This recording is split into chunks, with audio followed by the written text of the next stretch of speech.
Yeah, because if you will prevent a movie, the phenomena will just disappear. Phenomena.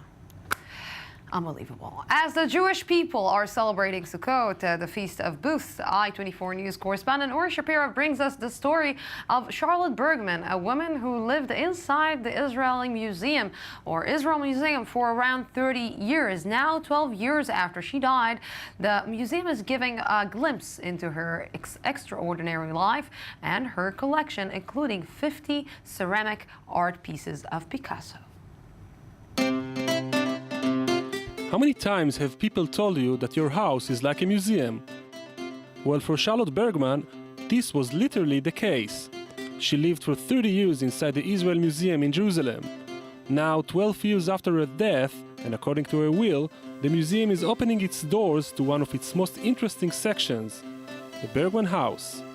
Living as a single woman with a very important collection, the museum offered both a rich cultural life and a safe place to live with an important collection. And it was also enriching for her to come to openings, to live the social life associated with the museum. Born in Antwerp, Belgium in 1903, Charlotte and her husband became explorers and art collectors who used their social skills and instincts to get their hands on some impressive artworks.